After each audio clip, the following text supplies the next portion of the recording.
Clock now. Good luck.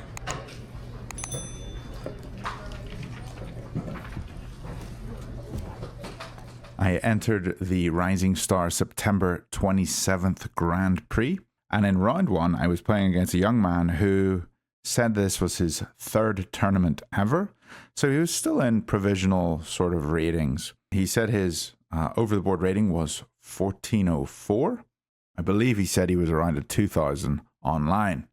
The game started with d4, e6, and maybe he was hoping that I would play e4 and we go into your mainline French. I went knight c3, he went d5, and I put the bishop on f4. So I was into my Jobava London theory. And he hit me with one of the most frustrating responses to the Jobava, which was bishop b4. And the way you have to play against bishop b4, that I'm pretty sure is correct, is knight ge2 and fianchettoing the light squared bishop. I don't like to fianchetto the light squared bishop. And this is something I need to just get into the more habit of doing, because it's the right way to play. And this is not the way that I played this game. The way I played was okay, but it's just more difficult, and I got into some trouble quite early on here. So I played e3. This enables your knight to go from g to e2. The reason I don't like to play that way, even though it's correct, is it does block in the light squared bishop and it just feels uncomfortable. However, the bishop going to g2 is fantastic, and I can simply castle and start playing chess. He played knight f6. Now I had to decide, am I going to play this way, or am I going to try something different? Am I going to try keeping my light squared bishop on the f1 to a6 diagonal? Here I went for a3, not wanting to commit to the knight ge2 move yet. By the way, it isn't knight ge2, I suppose. It's technically knight e2 because the c knight actually can't move. Funny thing, you don't have to designate g to e2 when the c knight is actually pinned. He took my knight on c3 after I attacked his bishop, which I think makes a lot of sense. It gives me doubled pawns, this sort of Colosseum pawn structure. If you've watched any of Alex Benzea's Jobava London videos, he always talks about this Colosseum pawn structure. And here I now have the ability to get my knight out into the center of the board and not have to put it on g2, which I thought was totally fine for me. The engine doesn't like it as much. The correct way was to play g to e2 and just fianchetto like we said. My opponent has a brief think and plays the interesting move b6, and I wasn't entirely sure what his plan was here. Was he hoping to go bishop a6 to swap off the light squared bishops? I think that is a good way to play. Or was he going to, I think, mistakenly put his bishop on b7, where his bishop's not got a lot of range because of his pawn on d5? That's what I was hoping for. Regardless, I didn't think it changed the way I played, so I just put my knight on f3, a developing move, trying to get more pieces into the game. My bishop's going to find a square on the next turn, and hopefully we're going to short castle. My opponent plays c5. I wasn't ready for this. I didn't think that's why he played b6. And now there's a lot of pressure in the center. So he wants to take on d4, and I would recapture with my c pawn and undouble my pawns. I didn't think that looked too bad. However, there's also his ability to play here c4, and that would really not be good for my light squared bishop. c4, and I can only go to e2 with my bishop. So wasn't sure how this was going to go down. Should I just play bishop e2 and castle and see if he plays c4? It's probably okay for me, but also maybe I need to take this chance now and push c4 myself. Maybe I need to take this chance and take on c5. Lots to consider here. I spent probably about 4 minutes. I know you can't really see the clock here, but about 4 minutes, which is quite a while for me to come up with a move in the opening. You know, considering that's like 10% of my time. I felt that this was best. So basically, if he captures on c4, I develop my bishop. I'm happy with that. If he takes on d4, then I have a knight looking at d4. I have another pawn looking at d4, and I could recapture. I also have the queen looking at d4, but also I could capture on d5. So lots here just to think through. I was planning to recapture on d4 with my knight. It looked fairly comfortable. I have a centralized knight in the middle of the board, and there's no chance of him pushing the e-pawn. I didn't think he would play that. It looked fine for me. Instead, he plays his bishop out to a6. Really nice find by him. And now the only move that holds equality for me is d takes c5. I have to recapture here, where he would recapture, and it looks a bit weird because my 2 pawns are isolated on the c file. I would be able to recapture on d5, and then he goes e takes d5. He has 2 pawns in the middle, and I have 1 on the C file and 1 on the A file. Didn't look amazing for me, but apparently it's okay. The engine's fine with it. My position still has a slight edge, so that would have been good to go for. I instead decided to put my knight on E5. And this move was my first inaccuracy of the game. My knight on E5 defends the C4 pawn, and so this looked logical to me. I wasn't entirely sure how else to proceed if I wanted to not have the double isolated pawns on the C file. So here I'm thinking if d takes c4, I can capture with bishop. His bishop may capture me, and then I would take back with knight. I would still have a C pawn, a D pawn, an E pawn, and everything would be okay. I also considered, what if he captures my D pawn? And here, if he captures my D pawn, well, then I can just recapture with my E pawn, and I'll have 2 pawns together in the center. Yes, I won't have an E pawn, but my C pawn can very easily support the 2 pawns on the C4 and D4 squares. Unfortunately, my opponent found the one move that gives him about a half a point advantage, and that move was to castle. If he did capture either of the pawns, my position was fine. And so as soon as he castled, I had to think, what am I doing with my light squared bishop? The best move in the position was bishop g5, pinning the knight to the queen. The second best move was to take on c5, but taking on c5 didn't seem fantastic because then he takes on c5 and I'm left with double isolated pawns again.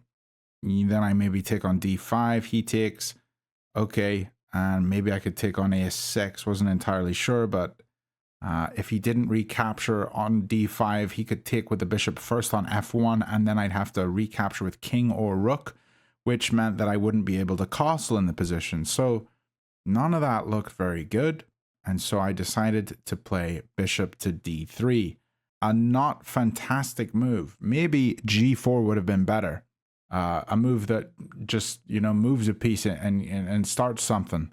But the problem with bishop d3 is he can capture on c4, and then I have to move my bishop on d3 again. So this is actually what happened in the game. He took my pawn. I recaptured with bishop. He took my bishop. And so I had to recapture his bishop with my knight. And in this position, he found a really interesting move, the best move in the position, queen to d5. And I thought this was very interesting.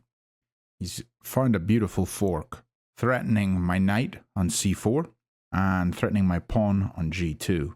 How do I protect both? Well, there isn't really a very simple way. I have to give up one or the other. And so I immediately started going through that checklist in my mind. The checklist: can I defend both pieces? No. Can I kill the piece attacking? No. Can I move both pieces out of danger? No. Can I make a greater threat? Yes, I can. And so this is what I had to start calculating. Queen to f3. Queen to f3. He takes my knight on c4. I take his rook on a8. He can check me on c3. I move my king up to e2. That way I can protect my rook on a1 with my other rook.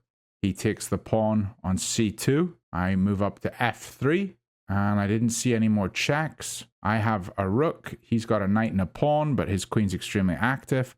I am, however, threatening a7. It seemed like my best chance for a bit of counterplay. Now, if he didn't take the knight, he could capture my queen on f3. And this is just unfortunate for me because my pawns are doubled. Wasn't really happy about it, but I thought that this was my best shot. If I had done a little bit extra calculation here, or if my opponent had done a little bit extra calculation, we both would have seen that he was in a completely winning position. So let me do that with you guys real quick. Queen f3, queen takes c4, queen takes e8, queen c3 check, king e2, queen takes c2 check, king f3, g5, hitting my bishop on f4, bishop takes g5, the most obvious move, queen to f5 check, forking the bishop and the king, and if bishop back to f4, that's a checkmate in one with queen g4 checkmate. I didn't see this. My opponent thankfully didn't see it either. I'm sure I would have seen that bishop back to f4 would have resulted in mate in one, so I would have had to go king back to e2, and then queen takes my bishop on g5 would have been just completely losing for me. I would have been crushed. Always make sure you calculate a little bit extra in these moments of big stuff. A little more calculation there for myself or for my opponent, and this game would have gone very differently. I did play my queen to f3, and thankfully my opponent took. Here I didn't really have any other option other than to recapture the queen, which gave me the doubled f pawns, and here my opponent took the pawn on d4. And at this moment, I really took some time. You would think just simply capturing on d4 seemed best. But I thought a lot about going rook g1 here. I thought maybe a lot of activity might be the way. It turns out that recapturing the pawn was not best. I actually missed the top move, which was to long castle. That position would have given me my best chances, down about 1.3, but I opted for capturing the pawn on d4. We were down about 1.4, 1.5 here. My opponent develops his knight to c6, and here I simply defend the pawn that he is now attacking in the center of the board. I play c3. He centralizes his other knight on d5, attacking c3. So I just pull my bishop back to d2, 2 squares from his knight. If you're ever 2 squares from a knight with a bishop, then you're seeing all the squares that they can jump to. So it's often one of the best squares for your bishop. I didn't feel bad about retreating here.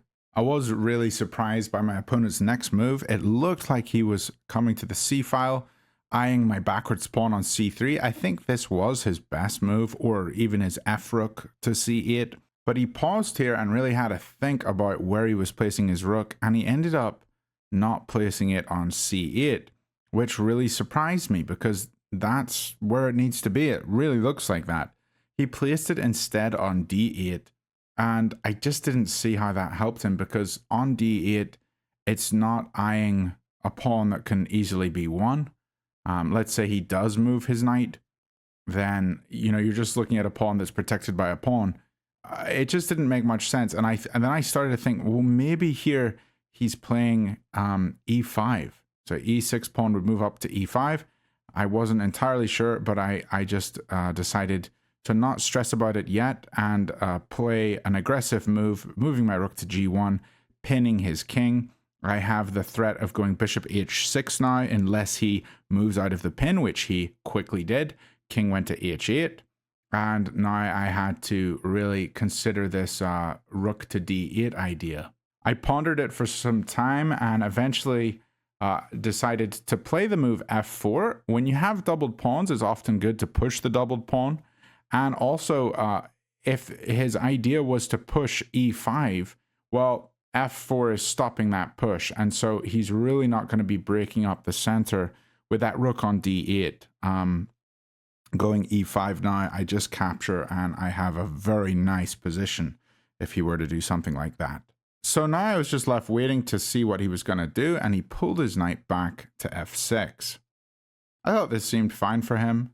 I don't really have any big chance here to do much. My bishop's somewhat passive now that the f-pawn is blocking it. You know, it would be nice to maybe play a move like bishop h6, and then if he takes, then I could maybe win the f6 knight somehow. So those sort of ideas were on my mind, but there wasn't really anything here yet.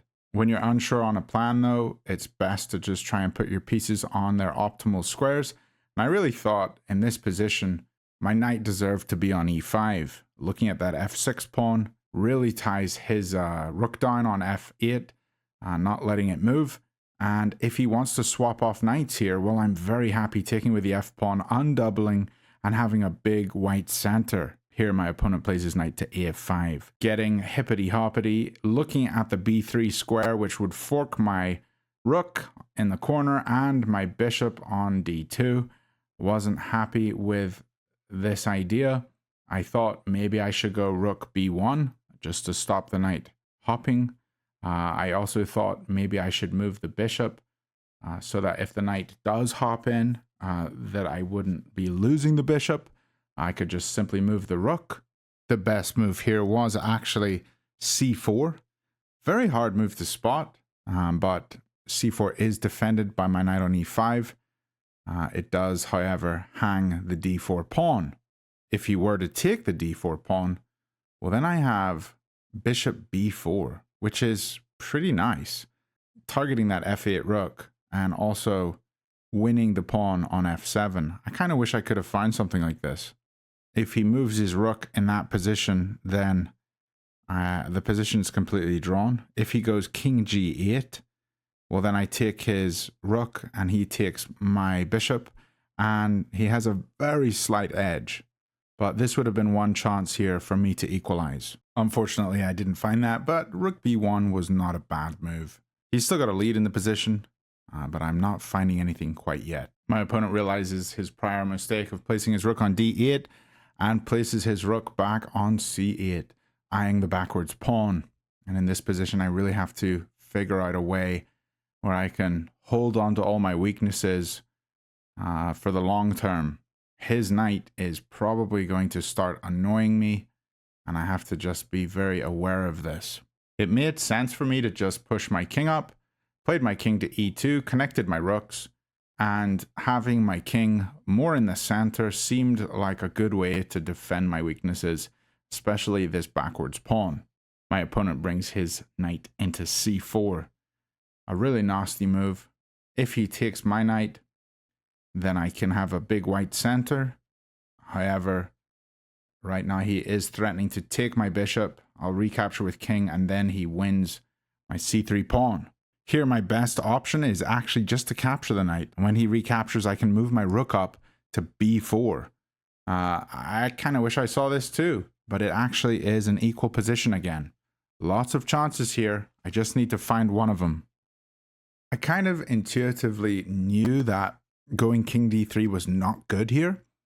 And the reason for this is if he just captures my bishop, I have to capture back. And so I've just wasted two moves. It didn't make any sense. I thought here really that I wanted him to capture my e5 knight and I could get the three pawns in the middle. But as soon as I moved this, I just had another thought like, oh, he can actually take the bishop. And yeah, I think I just need to get into a better habit of doing like a double check on, is this really what I want to go for? Because capturing the knight and going rook b4 just makes a lot of sense, you know, looking at it, even just in this position here, when I'm looking at the screen in the editing mode here where I am on my editing software.